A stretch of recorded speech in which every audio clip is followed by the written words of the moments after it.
Welcome to the Business and Enterprise Systems Mission Success Podcast, where we give you a look into things happening at BES and other topics of interest. As we prepare for the holidays, we could think of no better guest than our guest today.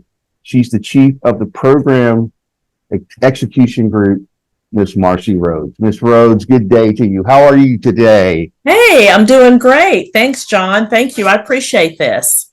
Hey, we are excited to have you and just always look forward to talking to you around the office. As we get into this, you've been in civil service now for over 30 years. So tell us about your journey, some of the roles that you've had along the way, and then specifically how you came into BES and what roles you've had in this organization. Okay. Well, hey, thanks again. Thank you for the opportunity. It's been a real pleasure. What's interesting is I was at Gunter as a military dependent. My dad was stationed at Gunter. And so actually a month ago, I hit 35 years of service. And so I came into the internship program, but I didn't come in at Gunter. So the Air Force had an internship program, but they didn't have it here. So I actually had to PCS and went to Pratt & Whitney in East Hartford, Connecticut. And started out as a copper cap, which is really a Palace Acquire intern, but it's for the contracting career field.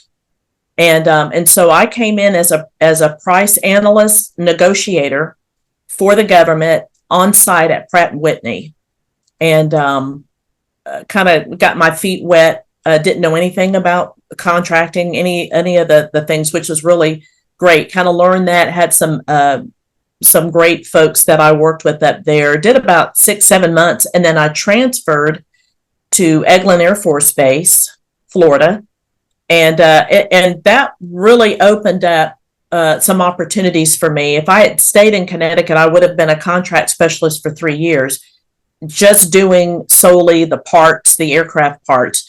Going to Eglin allowed me to do weapons, munitions, that type of work, and working at different levels, from ordering supplies to services, and then moving all the way up to R&D, kind of doing some research and development work, and then the major weapon systems. And that was around the time of the Gulf War when that started coming out in the early 90s. So being able to move around and see it at the different complexity levels as a contract specialist was really great. So I finished up that program in 3 years, and I actually got back to Gunter because AFPC, that runs the internship program, called me and said, hey, we really need some contract specialists in Montgomery, and we also know you have family. My parents retired here in Montgomery, and so I came back 3 years to the day, really, or to the month of coming in the program, and I've been at Gunter ever since. It's been tremendous. I've moved around and worked in the space of logistics. I've worked a lot of the force protection, the DCAPES program. When we brought that down about 20 years ago, I was deputy PM for that. I worked the civil engineering, had the branch at civil engineering, in the space that's now GBB, where we have the medical systems, arms, all of that. I had been a branch and then moved up to the deputy division level there for a number of years. And then we kind of pulled out the financial systems that was in there and merged it with Deems back in 2018. And so I kind of had that hub as well. So I've basically worked in every space that BES, as we know today, has been, except for the piece I've collaborated with NetSense, all of the Microsoft and the Oracle licenses. I've worked with them, but that's the one piece at Gunter I have not worked in, and it's been a tremendous opportunity to kind of move around and do it. And I blink and can't believe it. I've hit the 35 years doing that. And what I did in the middle of that was I moved over. So I did 10 years contracting, but then I moved over and started the acquisition program management. So I've got 25 years now in acquisition program management. Wow. Okay. What a journey. I didn't know all of that myself. That's good. So you're the chief of the Program Execution Group. What is that? Tell us how that group supports all of BES. Yeah, great. Well, thank you for asking. So the Program Execution Group which I'm like a lot of our professionals that are in there now, we've all kind of been out in portfolios working the execution arm of things. And I really didn't know everything that the PEG did for the organization until I was selected almost 3 years ago to come over and lead it. So a lot of the things that we do, we run down a lot of the policies that come out from DOD, Air Force, down through the MAGCOM, AFMC, down to the center. Make sure that we get that out. Our biggest thing is being kind of that source of making sure that folks know what the policies, what the regulations are, and being that sounding board as we have a lot of our programs going through the acquisition process. And so we also have folks inside our PEG that are acquisition specialists, but they are assigned to each portfolio. So they are in the trenches there. They're taking the meetings, the different acquisition decision meetings with our leaders, with the MDAs, that type of thing. And so that's a part. We've got a lot of different parts. We work directly for Mr. Burse, our new PEO. And so we are the hands-on for DV visits, distinguished visitor visits. We make sure that we've got him prepped and ready to go up when he meets with other leaders at the SAF AQ level. I work a lot with SAF AQ, SAF CN, that does a lot of our policy, Klinger-Cohen Act, that type of stuff. So we are involved with that part of it. Another piece of what we do, and it used to be, it's kind of evolved over the years, but we have it in the PEG, is when we have new work.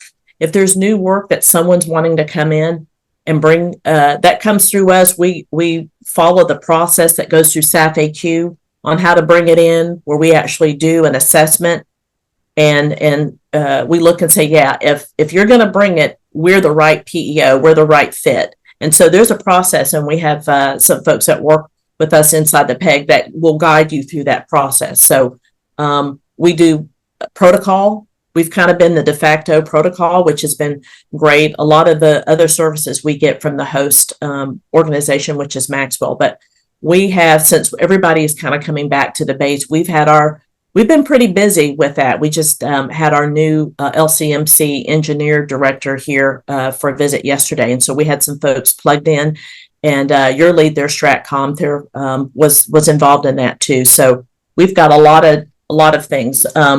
One of the areas I think a lot of folks don't know, which is new since I've come to the PEG, is we have an enterprise program management function.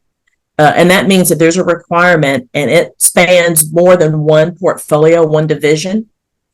We get involved because we want to do it at that strategic enterprise level. And so now that's another part of the organization piece that we do here in the PEG.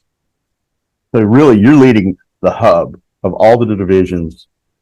So much comes in and out through the PEG for each division. Yeah, yes, sir. Yeah, and I will say too, of course, we do have the suspenses. We keep up with the formal ones that come through, the internal ones, local, and the ones that come at the higher level, the higher headquarters. So we try to manage that. We do as much as we can, that if we've got that information in the PEG, we try to get those answered instead of always pushing. Our goal is to always try to minimize what we have to push out to those portfolios, because they are doing the day-to-day operational work. And so we reach out when we have to, but we really do fold in and do about a third of it. About a third of what comes in, we're able to retain and get answered on behalf of the PEO and deputy PEO from the PEG. So I'm an admirer and a student of leadership. And I remember recently you were in a meeting and you shared about how your background role has always been more about leadership and not necessarily the technical side. But I also heard you say you're always paying attention, and you mentioned different leaders that you're always learning from in those meetings. So what are some of the things that you feel like you've learned on the technical side and other ways that you may be growing as a leader? When I had made that statement, I was kind of looking at it from a standpoint of being in a portfolio where you were sitting in a lot of integrated product teams, IPTs, where you're bringing in your engineers, your logisticians, contracting, your FM, community, config management, because you all work together. That synergy's got to be there. But what I was always impressed with, and I'll take example, DCAPES. We brought DCAPES down here from Hanscom 20 years ago. We had so many meetings on what we needed to do for the program to move it forward with the software and the IT capabilities. But I started understanding, I started respecting what that role was. And I would say what helped me grow as a program manager was kind of understanding enough, maybe more in layman's terms when they start getting deep in the OV1s and SV1s and beyond.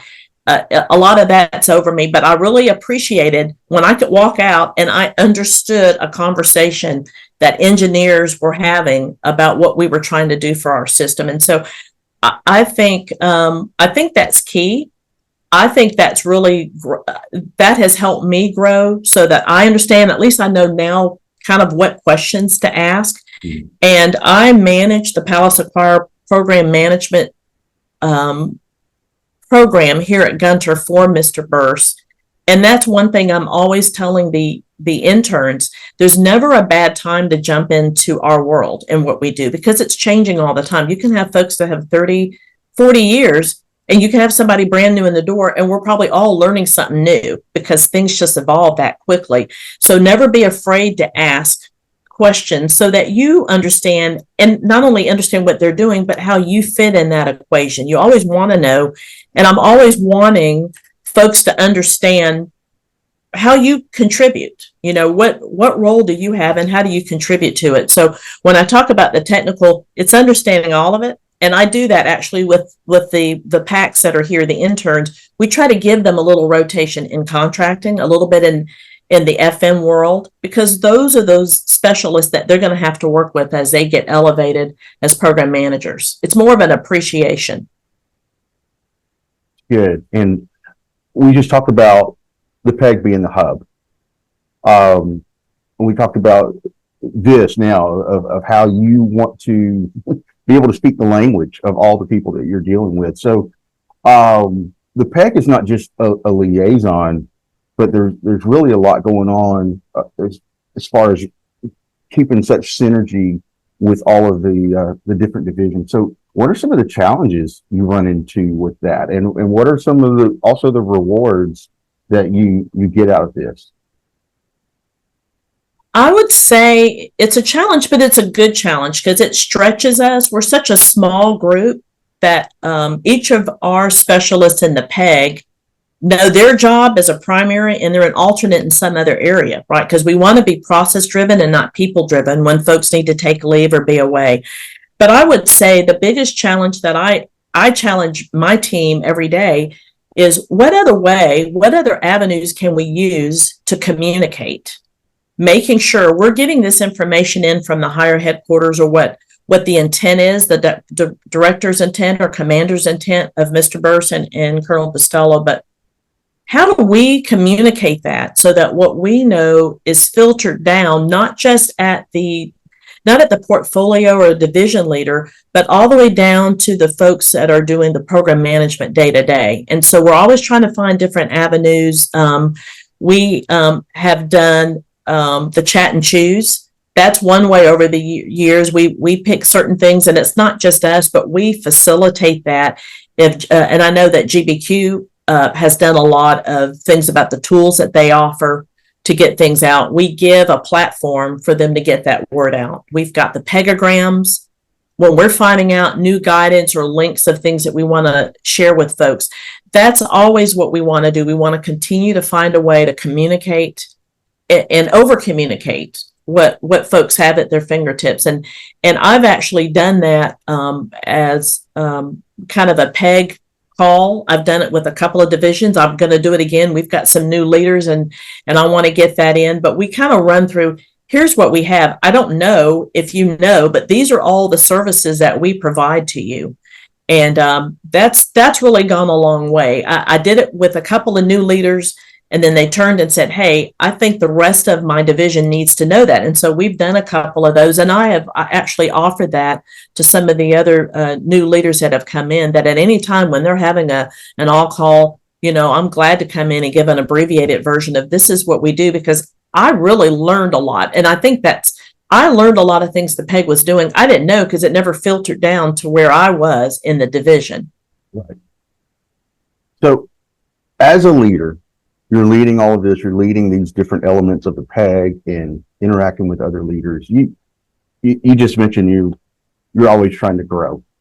But what are some things, who are some people over the course of your career, over 30 years now, who have impacted you? Who are the people? What are the events that have just made you a better leader today?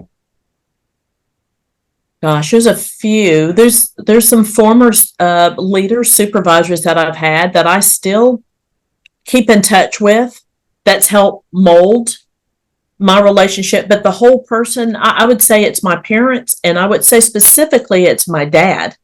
And I say that because Dad has worked in this space, the IT space, and so it's more than just on the personal side of growth, but on the professional, because he understands kind of the language that we've had, and he's kind of been out of this area for about 20 years or so, but he's still plugged in with a lot of some of the folks that have worked here in BES over the years. So I would say one thing that I really love about it is data points. There's certain times throughout, especially since college and beyond, and then starting my career. But my dad has always been the one that said, did you ever imagine, wherever I was at that point in my career, did you ever imagine that you would be in that spot or that opportunity, that opportunity to move and to grow and to hopefully have a positive impact on folks? And it is, because it's a reflection. It's a reflective moment for me to stop and pause and think about, where am I? Not just what I'm doing, but what am I doing to help level set and get that next generation ready? And I think that's been impactful for me. So I would say my dad first and foremost. Wow. That's I've heard you talk about your dad before, and still your parents are still here in Montgomery. Yes. So it's great that you still, I just say this from a personal standpoint, to be able to, for him to see his influence on you, I'm sure makes him very proud of the dad. So. Yeah. He's great. They're both great. They really are. Well, I want to move into something. We haven't done this before on the podcast, but because it is the holiday season, it's time. We're going to get into some holiday questions, but one of those, what are some traditions that you may have that you're looking forward to this time of year with your family?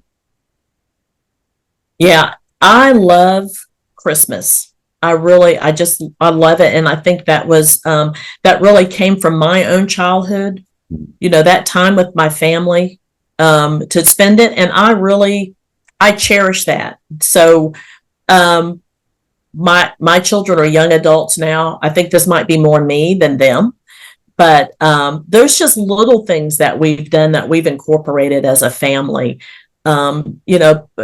Putting out the stockings. I was sharing with you earlier, I've got some personalized cups that I had made when my sons were really little, and I get those out and decorate them, and it's probably more for decoration now than anything, but we used to do that and do the hot cocoa and with cinnamon and that type of thing. And I probably, a lot of folks think it's kind of mushy, but the Christmas movies and just that holiday time of being together is really what I want to, continue to do with them. I think the one thing, and I've just really stopped in probably this past Christmas, is the ornaments. That was always a tradition with my kids. We let them select them, and we did that every year. And I think we kind of put a pause on it because we've gotten now where I can't even put them all on the tree now that we've had them over the years. But I love that. I let them do it because there's a story behind what they picked. I let them select them. And so that's been a tradition in my family that we've done over the years. Awesome. And the Christmas cards, the personal Christmas cards that we have done since they were little. And I had one year, I will tell you, I had one year that I didn't. I just ran out of time, and I just got the regular box cards or whatever. And I had a cousin that called me that said, "What are you doing? Where's my card?" Because that's their way of seeing. Of course, now we've got Facebook and everything, but before that, she said, that's my way of seeing the kids growing. Yeah. And so I resumed the next year, and I've been doing it ever since. So that's another big tradition. Yeah. Yeah, I've been meaning to tell you since last Christmas. Thank you for the Christmas card. So, Yes, sir. You're welcome. first ever on the BES podcast, we're going to do some rapid fire holiday questions. Okay. All right. So, are you an early bird or a last minute Christmas shopper? Wow. I guess describe last minute. Christmas Eve. No, I'm not. I was going to say I would consider that last minute. I worked in retail in college, and I had people we were shutting the lights off in the department store, and people were trying to buy stuff. I am not that shopper. I'm early, kind of, early, maybe a few weeks out. I might be finishing up maybe about now doing that. I've got one of my son's birthday is really the week before Christmas, so I try to get a little of it done. So yeah, and then I try to do not so much the item, but trying to incorporate service, what this time of year is really about. And so it's not a lot of times it's not the shopping, but it's the experiences, and reaching out and doing things in the community during this time of year. Wow, that's great. All right. So, if your Christmas gift was an all expense paid vacation anywhere in the world, where would it be? Gosh, can I pick two? Real quick, I guess it's rapid fire. I'd say Australia. Okay. Would love to do that, and Africa. I would really love to go Robben Island to take in some of the sites. Nelson Mandela. In fact, I think we just had the 10th anniversary of his passing the past couple of days, but Africa for sure. Okay, so are you a history buff? Is that? Huh? Are you a history buff? Is that kind of what you're saying here? I think I've grown into one. I kind of I didn't so-called like history. Maybe as I've gotten older, I really relish history. I've gotten more interested in that. Yeah. All right. Are you dreaming of a white Christmas or an Alabama Christmas where everybody is in shorts and air conditioning? White Christmas. We don't get many of those around here. It would be nice to have. It's a novelty. It would be nice to have a white Christmas. Yeah, we've heard about it in the songs. I want to see it actually happen. So. Yeah, exactly. Right. What is your proudest accomplishment? I would say being able to have a rewarding career and raise a family, and not thinking I have to choose one or the other. Yeah.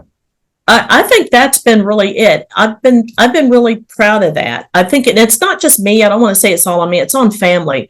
Having that support. My husband's been a tremendous support when I've had to move around with different jobs and with the kids. But now that we've kind of we've raised responsible humans, and you can see them, and they get to see now, the work. I'm not sure if they fully understand everything I do, but being able to balance that and feel satisfied that you've done a good job. I think that's really been probably the proudest. That's great. That's great. I actually was thinking about that, about how have you been able to, all these years, been able to balance family and your job, but it's great to hear you have a supportive family and a supportive. Yeah, great support.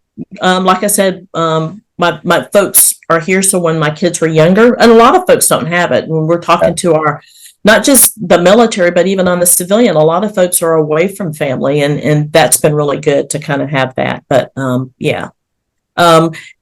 putting first, the mission is very important. It's extremely important, but being able to delegate what you can so that you can move. I've been in that season when, I've got to leave an hour early because my youngest was in Little League, and, his game was at 4 p.m.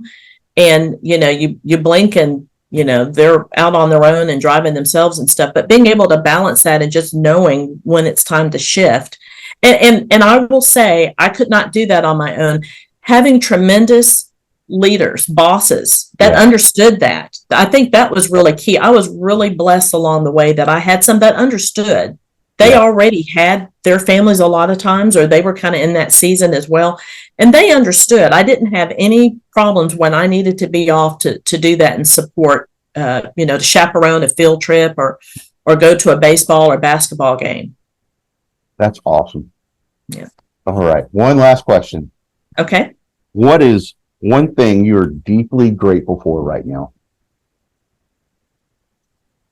I'm grateful for good health, and I'm grateful that I'm here where my folks are. As they get older, they're in their mid 80s. They're relatively fine, but I'm grateful for that. And I don't feel stagnant. I'm grateful that I've moved around and had a lot of experiences in BES, fulfilling, challenging me, which I really love, but I was able to do it here. I didn't have to sacrifice that. And being here now that they're older and I have siblings that live out of state, I'm very grateful that I get to do this here. That's great. That's great. And we are grateful for you. Like I said at the top of the episode, you're a great leader, well-rounded. You just really make it a joy for those of us who work with you every day. And I just personally say thank you. Oh, thank you. I appreciate that so much. You guys make it so fun. We have a great team, and we couldn't do the things. I couldn't do what I do without that whole team that just, they bring a wealth of knowledge, their own perspective and experiences. And that's what it's all about. And I don't take any of that for granted. There's always something to learn from everyone. Whether you're a seasoned pro in this or you're new, it is enlightening. And I do want to add, we had an opportunity to get our interns for a lunch with the PEO. And I had always not stayed in that. I've always kind of stepped out and let them have it. Our schedule moved around, and so I had a large piece of it that I was there with. And it's tremendous. We have an exceptional group, not just in PM, but across the space there with our engineers in cyber. And I'm just grateful for learning so much from the folks that are new in this area. Awesome. Well, Ms. Rhodes, thank you for being a part of the podcast today. And I know I'll see you in the coming days, but I just want to wish you and your family just an amazing holiday season. I hope you enjoy all the things we talked about earlier, the traditions and the good times together. So for all of you, thank you for tuning in to the BES Mission Success Podcast. At BES, we run the systems that run the Air Force, moving money, manpower, and materiel. Until next time, happy holidays.